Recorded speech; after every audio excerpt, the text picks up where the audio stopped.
strategy's not what you say, strategy is what you end up doing. I think all the skills that you get are valuable.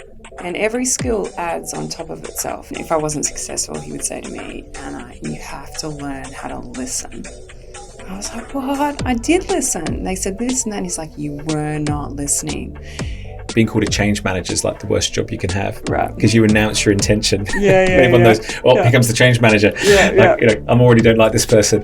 When I was at Sensis, my team would say to me, oh, you're just looking for problems, Anna. You are just looking for problems. And I'm like, but I'm not looking. I just don't ignore the problems. At the time, you also relocated to Melbourne. Yeah. A little bit later on, maybe in your time. But how did that come about? How did you convince your husband as well, more importantly? Oh, no, it was for him. So we were both doing fly in, fly out, and I was pregnant. We signed a lease on a house, and he got made redundant the next day. Oh, wow. Yeah. Anna Clive, a distinguished CIO and COO with a remarkable 20-year career marked by significant achievements in technology and business transformation. Her extensive expertise spans telecommunications, fintech, government, media, digital, retail, and financial services. Anna has excelled at leading firms such as Deloitte, Thrive, BTC Markets, and Aussie Broadband. She was recently honoured with the Telecommunications Leader Award for 2024 by iTnews. Anna is a passionate advocate for AI and emerging technology trends, dedicated to empowering organisations through innovative solutions and strategic foresight. So Anna, thank you for joining me today. Thanks for having me, Anton. I'm interested to go back in time, okay, and kind of start at the beginning. So tell me about a sort of young Anna coming out of high school. What were your hopes, dreams, ambitions, goals? What was kind of going on at that time in your life? Quite a few things. I had just the best time at high school. Yeah. So year 11 and 12 for me was just amazing. I had this amazing group of friends. We partied pretty hard, and I had a group of friends that were in my classes with me, and then I'd have my group of friends that I'd hang out with on the weekends because they were different people. And so I was really loving where I was, and I'm still friends with all those people. And so I didn't want to leave. I grew up on a farm, and so I went to school in Albury, and I didn't want to leave. And my dad I remember him being in the kitchen. He had his arms crossed, and he was like, "You are going. You can choose Sydney or Melbourne, but you are going." Wow. Yeah. And so I chose Sydney. My older sister was in Sydney. So where was home for you? It was... So I grew up on a farm about halfway between Albury and Wagga. Yeah. Okay. And so my older sister was at UTS in Sydney. Yeah. And she is a very important person to me. So she'd really looked after me through high school. And so I followed her. And so I ended up in Sydney at University of New South Wales. Yeah, right. Yeah. And I saw that was I think commerce and finance degree. Was that an intention, or was that just a kind of general interest in business and the world? I think an interest in business. My mum really drilled us. She would say, you have to, I've got two sisters, and she would say in the car rides, you have to be independent. You have to be independent, you have to make your own money, you can't rely on anyone, and you should be a doctor or a lawyer. Wow. Sounds like your mum was Tony Robbins or someone like giving these motivational pep talks. And look, she got a pretty good strike rate. I've got a brother as well, but he's a lot younger. So 2 out of 3 of the daughters became doctors. So she did do pretty well. Like it did work for her. But I kind of didn't want to do that. And so I think business was the kind of catch-all. So it was, commerce. It was pretty, and I was when you're in the country, you don't realise that you're a country kid. And when did you realise that? When you walk into the lecture theatre at UNSW and there's 2,500 people there, and you're like, holy moly! That's the population of your town. Well, bigger, 3 times the population of my town. Yeah. So it was interesting. And I saw through that time you were working for Zurich Life Insurance. Yeah. So was that consecutively whilst you were studying? So I had to. The legislation at the time was you couldn't get Centrelink. It was means tested, still is. Yeah. And so I couldn't get Centrelink. And so I had to take a year off and earn enough money so that I could get Centrelink. And so I got the job at Zurich. It was in the new business team, so processing applications. and I was paid $26,000 a year, which was a lot of money at the time.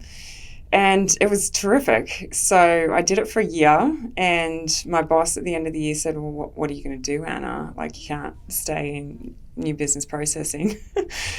And it was interesting thinking about it, because that job, I've always been super curious. And so I learned how to I was on this floor, we were in Blue Street in Sydney, and I had the best view. Like, we looked straight out over the Harbour Bridge. Yeah. But I learned how to do everyone's job. So I could do...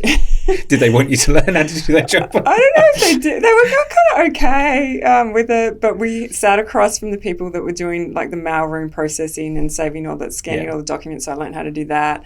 And then I learned how to process all the different applications that came in, and I learned how all the different systems worked. And so I learned how to do everything.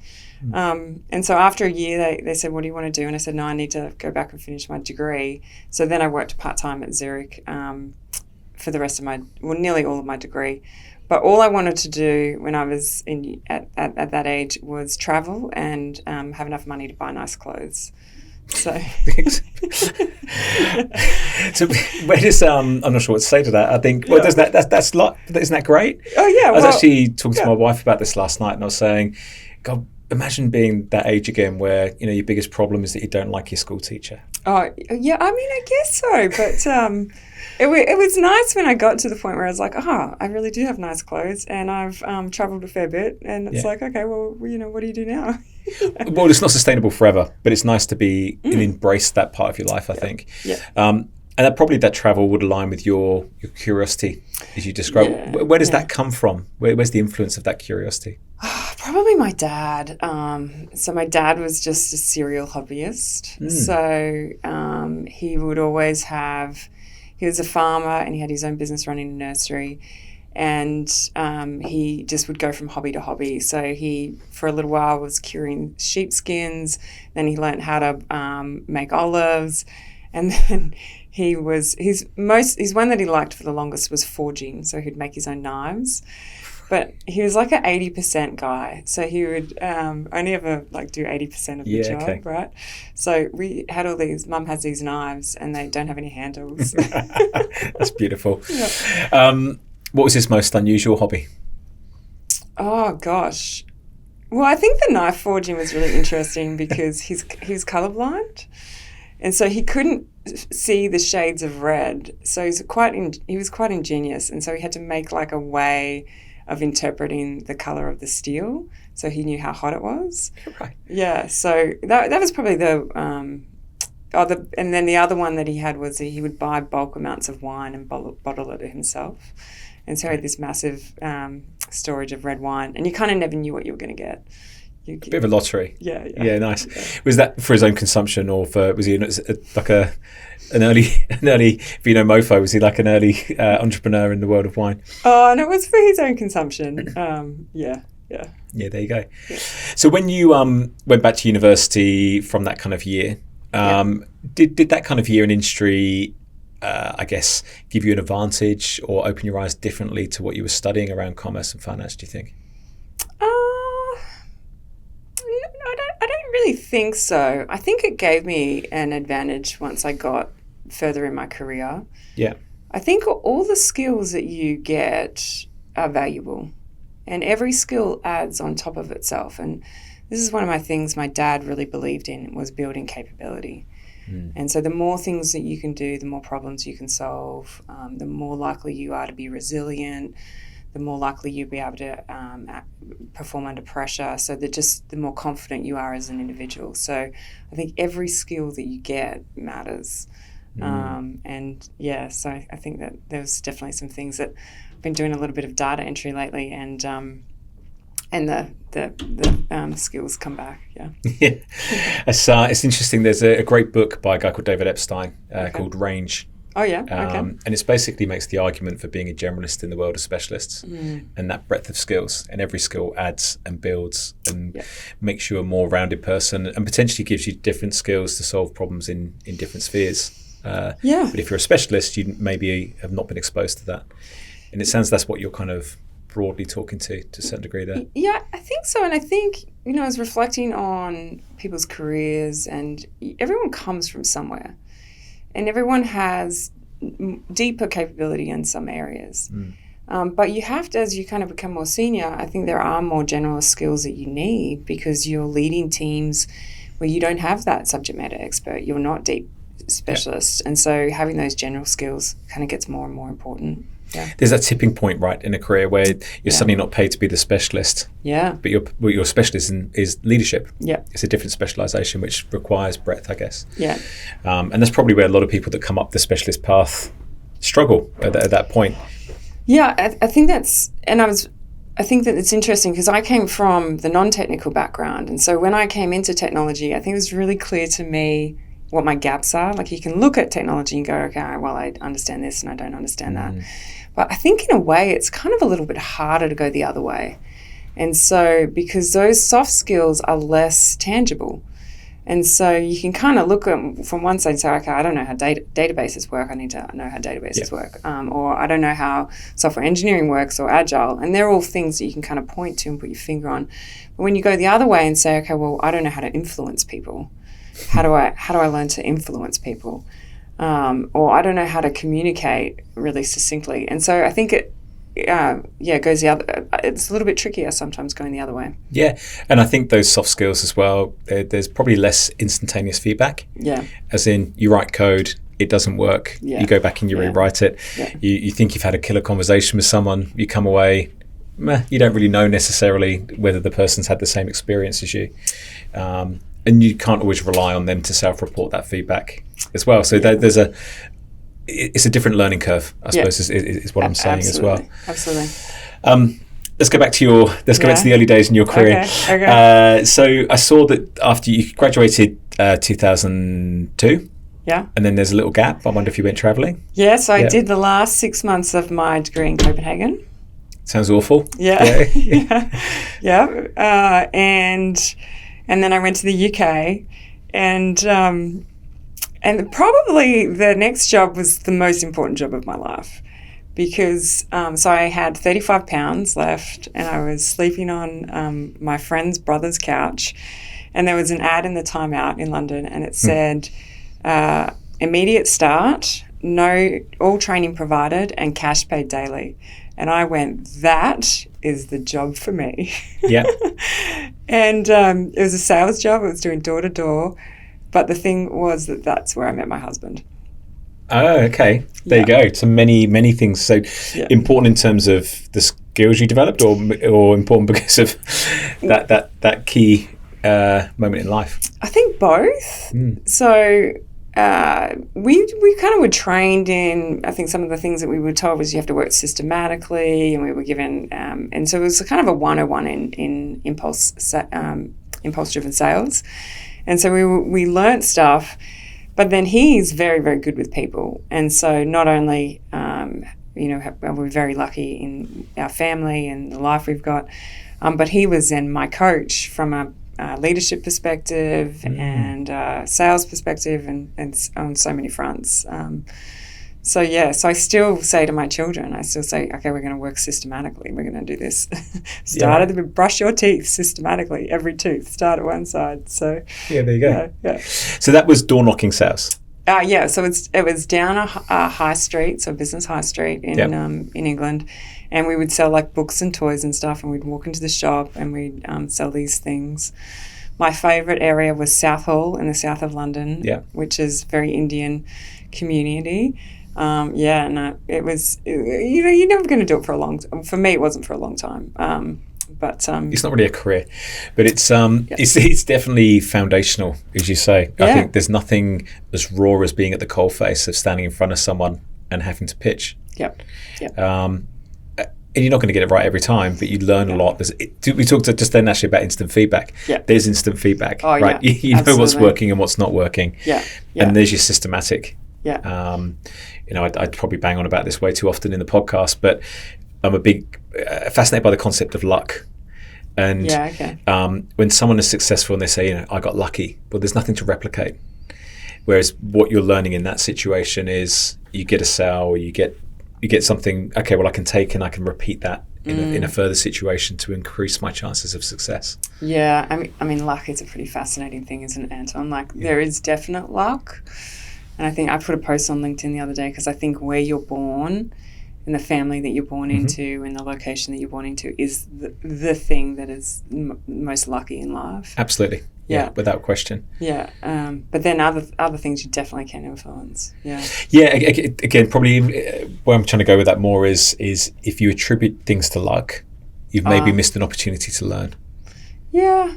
I've read, though, that really successful people will always contribute a little bit to luck. There's definitely an aspect, and sometimes it is, and sometimes you can go, okay, there's nothing to learn. I got lucky. Yeah. But other times, hang on a second, I worked really hard. Yeah. There was someone a couple of episodes ago, and he was talking about going to night school to learn how to code, going off and really following a passion in computing, and then kind of said, I got lucky to get my first job in tech. Well, no, you actually put in a ton of hard work to kind of get here, I think. So I would digress onto someone else, and I'm interested in you. So let's talk about, so your resume picks up actually late kind of 2003. You've returned to Australia to Brisbane. Yes, to Brisbane. Why Brizzy? My husband's a Queenslander. Okay. And by then I had a sister in Melbourne and a sister in Brisbane. And the favourite sister won? Oh, no, actually my husband said, I said, I'm happy to go to Melbourne or Brisbane. And he said, well, Melbourne's too cold because he's from North Queensland. And so we ended up in Brisbane. And at that time I went to go back into wealth, so superannuation and life insurance. And I'd been doing sales. I sold paintball tickets after the door-to-door job, and we did quite well. We had quite a lot of fun, and we did quite well. So I went for this job interview, and they told me they were going to pay me $48,000 a year. I was like, that doesn't sound like an awful lot. And so then I got another sales job selling insurance. Right. And that was with combined insurance. Did I see that? That's right. Okay. Yeah. So I was going to ask you when I was reading about that, and I guess now building on what you also said about the door-to-door sales and the other things you've done, what did those early years in sales sort of develop in you foundationally in terms of skills that you've used later in life as a leader? So my boss at Combined, we would go into these meetings with clients, just usually young people or tradesmen, and we'd sit down with the husband and the wife or the partners, and he would come out, and if I wasn't successful, he would say to me, Anna, you have to learn how to listen. I was like, what? I did listen. They said this and that. And he's like, you were not listening. And that was all that he would give me. And I was like, okay, I've got to learn how to listen. So I would go in.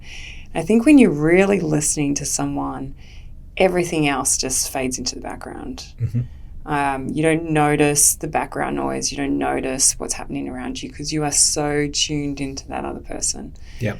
And I think that was when I really learned how to listen to someone, to watch their body language, to watch their reactions.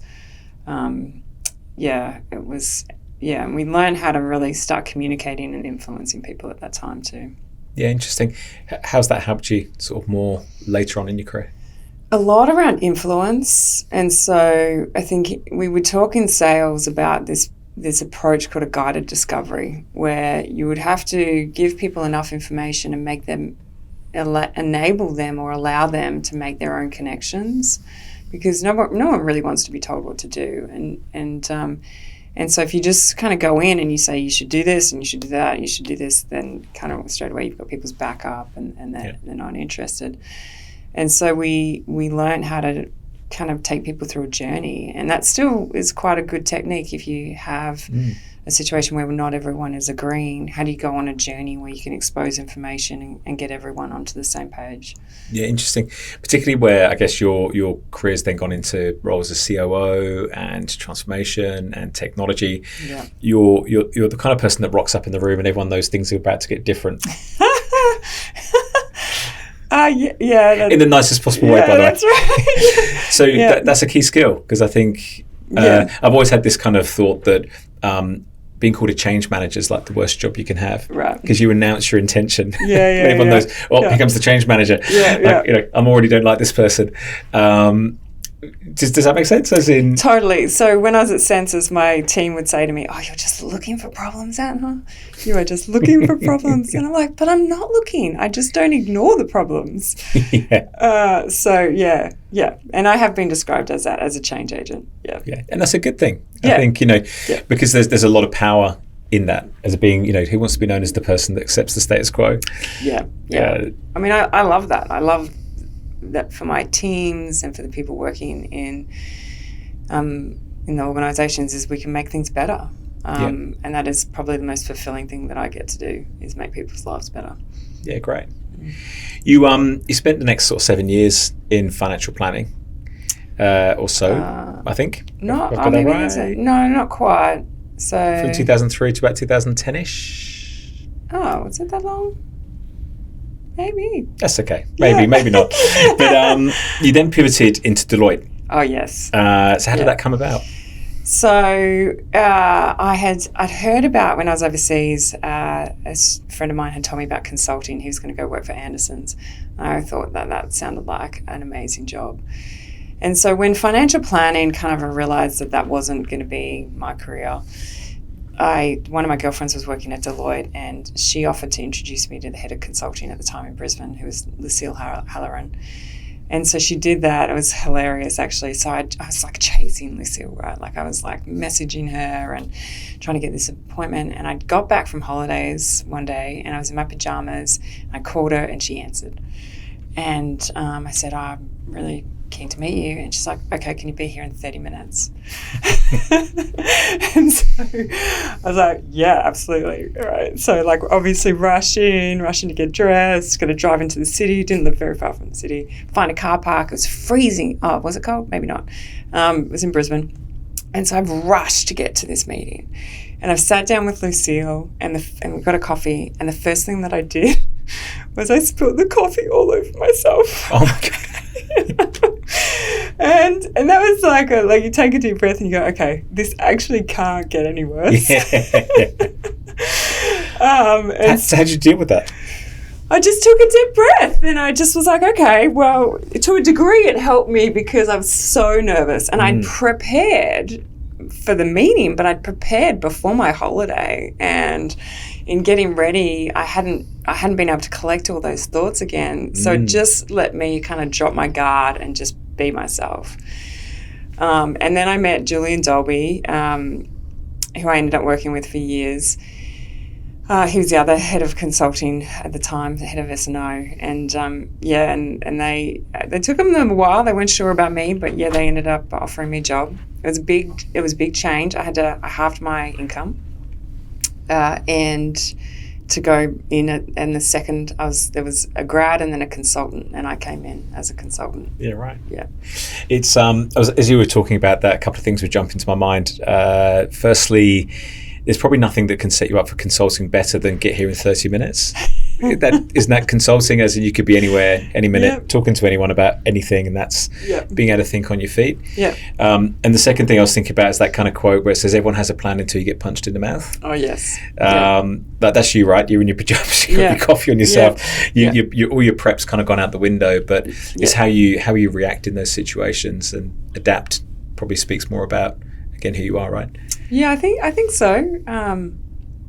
But anyway, it worked. And it was a game changer for me. Yeah, absolutely. We spent a long time with Deloitte. What did you kind of discover about yourself working in an organisation like that? I think my love. When you're in an organisation like that, a professional services organisation, you're just flooded with information. And I'd come out of a very small business with no systems and no at all, and very low process maturity. And so even though everyone else complained about the systems at Deloitte, I was like, I think these are amazing because I've just come from none. But just the access to information was something I just loved. I could write emails to anyone in the world. I could pull past deliverables. I could find people. I could talk to experts. And I just loved that. And I loved just so many methodologies, so many different ways to solve problems, and I just loved it. It's like a kind of kid in a toy shop. Yeah, just learning and learning and learning. Yeah, fantastic. You through that time, you also relocated to Melbourne. Yeah. A little bit later on, maybe in your time. But how did that come about? How did you convince your husband as well? More importantly. Oh no, it was for him. So we were both doing fly in, fly out, and I was pregnant, and so I would leave on Monday morning and come back Thursday night, and he would leave on Monday morning and come back Friday morning, and he was working for a Melbourne company, and so the choice was for me to be almost a single parent, so just have him, if we were in Brisbane, have him around on the weekends, or go down to Melbourne and he'd be around half the time. And my younger sister and my brother were living in Melbourne at the time, and my dad came to Melbourne once a week. So I was looking forward to that, being closer to my family. But we came down, and it was a bit of a hoo-ha because I was heavily pregnant and I hadn't done any of the things I was supposed to do. And then we signed a lease on a house, and he got made redundant the next day. Oh, wow. Yeah. So how'd you deal with that? Well, I think if it hadn't been so tricky about my health at the time, so we'd found it difficult to kind of figure out which hospital I was going to be delivering the baby at, and doctors and this and that, and so by then I was, I guess, 36 weeks pregnant, and and so it's like, no, I've just got to stay. Yeah, we just got to stay. Just got to figure it out from here. Because that makes sense, because I was trying to find in my notes, if I'm correct, during your maternity, you actually set up, I kind of have my notes, I kind of launched a side hustle. But it sounds like it wasn't a side hustle for Aspen, it was his job. Oh, it's still his job. Because I saw that your husband now runs it. Yeah. That's right. So, tell me a bit about that, because that's kind of technology related, future water technologies, I think. Well, different type of technology. So not okay. So we were both doing kind of intense jobs, and our friend had been just at us to get involved in what they were doing, and they were importing this product, which was a bacterial product that was used to treat wastewater. And Brendan wasn't happy with where he was working, and so we're like, okay, well, let's give it a go. And so I was on maternity leave, and my daughter's very extroverted, so we put her into daycare a couple of days a week, which she loved. And so we started this business, and I started it, and again, just learning, and we would be on Wikipedia every night just learning about wastewater and aeration and the nitrogen cycle. And we said, okay, if we get a deal before, it was September, if we get a deal before Christmas, we know there's product market fit. And so we got the first client.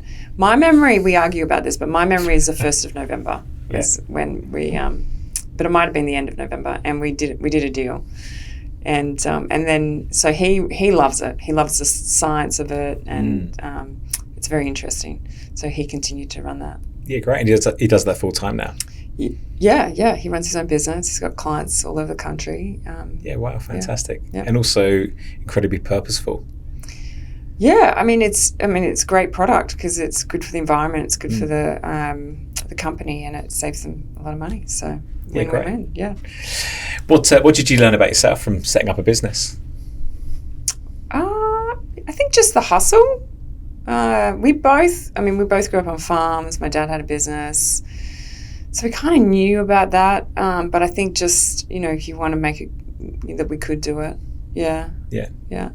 Look, again, I think it takes a lot of character and determination to set something up from nothing, and then to see it flourish, and for it to now become a full-time career and an opportunity is there's not many organisations that survive that long, or businesses. Yeah, and that's more his, credit to him. I went back to work. I saw that you got it started and they kind of leave him to run it. Yeah, pretty well. Yeah. Well, we Anton, our challenge is that when we work together, we disagree over who should be the boss.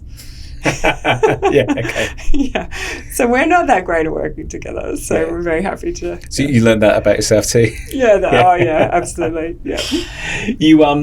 You spent about a decade with Deloitte. I did. The last 3 years as director in strategy and operations in that side of the business. Yeah. Was that period still externally focused? I was trying to kind of decipher it, or was it kind of more internally supporting the Deloitte business units? Oh no, totally external. Right. All client work. Yeah. Okay. And so I kind of technically sat in the operations team, but ended up doing a lot of tech work. And way back in 2012, I was doing a transformation on the mine site, the one when I was pregnant, and I ended up building a database. And my kind of epiphany then was that operations and technology were just going to merge. Like, we could make changes from an operational perspective, but we couldn't sustain them and we couldn't make them efficient without technology. And so for me, that was really when I think I became more interested in technology. And right at the start of being a director, when I was a manager, I did my first project at Sensis. And that led to a big technology transformation in 2017, and I ran that program of work. Yeah, got it. Okay. I'm going to come back to Sensis. But there's a question I'm really interested to hear your answer to when I was reading your background. And I feel like the word strategy gets thrown about and overused. And there's a multitude of kind of different definitions and descriptions of it. I'm just interested, given the amount of time you spent in that space, what's your definition of strategy? I think strategy for me is really about looking at the long term. And if you think about all the different strategies that exist, so I think some people call it applied or operational strategy versus go-to-market strategy or growth strategy, really what you're starting to think about is long term. So not 6 months or 12 months, but longer than that. And so I think there's different flavors to it. Certainly for me, I did a little bit of kind of go-to-market strategy work, but not a lot. But where I really did a lot of work is that applied strategy. So if you know what you want to do, then figuring out how you're going to do it, and then making that happen is the work that I ended up doing mostly. That sounds incredibly well suited to your kind of curiosity and problem-solving nature. Yeah, and one of the things about me is I'm really pragmatic, and very, very, very practical. And so I'm good at kind of taking in a lot of different information from a lot of different places and then understanding how we practically move forward and execute. Yeah, great. Okay. Thank you. I was just curious. That's okay. There's a few people I've met through this experience that have kind of spent a lot of time in strategy, and it's one of my things that I hear all too often the word strategy thrown about. How did I go, Anton? It's good. I like that answer. Okay. Yeah, I like that because again, it's interesting thinking about the difference between applied strategy and almost visionary strategy, for want of a better word, in terms of the long term. Maybe there's a point of difference. I think the book Good Strategy, Bad Strategy is a bit of a winner because it really I don't know that. it really sets out that not only and one of the terms I think Katie McNamara, our partner from Deloitte, would say would be strategy is not what you say, strategy is what you end up doing. And so I always really liked that because it means that you've got to actually have a plan and you've got to act on it. That's right. I think it's a lot of business. I think it's lost in drawing up business plans and 3-year plans and all this kind of stuff that just sit back in a drawer or file somewhere and never get looked at again. It's got to drive towards a purpose of some description, I think. So you spent that decade with Deloitte. How easy was it for you to move on? In the end, really easy. Yeah, right, okay. In the end, well, I didn't think it would be. So I was asked, I'd done a lot of work at Sensis, and we'd just done the work to restructure Sensis. And that created the Chief Operations Officer role. Yeah. And I was asked by John, the CEO, to second in as the Chief Operations Officer. And I'd been a bit reluctant about working and moving to Sensis and the idea of it because it's a declining business. It's been transformed now, but it was a declining business, and so I was always very concerned about that. But that was an amazing opportunity to have that role, and I had a great time. And so and you love change, and there was a lot of change. There's a lot of change. It was a kind of evolve or die, I assume, to a certain degree, as in you say the kind of historic business would have been disappearing. Yeah, and that business, because it was so heavily disrupted and then went through private equity ownership, which drove like a lot of commerciality and rigor around financial management. Yeah. That business and everyone in that business was just so good at dealing with change. And I don't think any of them, and I certainly didn't realise that at the time, but the stuff that we could do there really was quite amazing. And we did. We did amazing work. Yeah. What are you most proud of from that time? When I started there, I had 270 people on and offshore, and we reduced that because we had a bit of overhead that we didn't need. But really, what I was able to do was create this amazing collaborative and caring culture. And we had, if you ever think about the power of getting, I had 80 people onshore, and over 100 offshore, but the power of getting 180 people all going in the same direction, that is incredible. Yeah. And that was what I was able to do. And so we set some really clear targets going into the financial year, so FY would have been 21. And there was this anxiety because I set up everyone's KPIs and bonuses were all linked. So we only succeeded if we succeeded together. And there was this moment in pretty early in the year where there was this kind of anxiety kicking around because some of the targets were pretty big and we didn't understand some of the numbers very well. And then we just kind of threw, because everyone was going in the same direction, so we just kind of really threw ourselves into the work. Yeah. And just the things that came out of it, certainly we had a backlog at one stage of 2 million cases, and it'd been really sticky. And when my team said that they'd started this project called Project Zero, I was like, you're never going to get to zero. And a year later, they were at 20,000. Yeah, wow. Amazing. Yeah, right. So pretty proud of the team effort. It was just so proud. And it was just such a nice place to be. It was a wonderful leadership team, a wonderful executive team. It was just wonderful.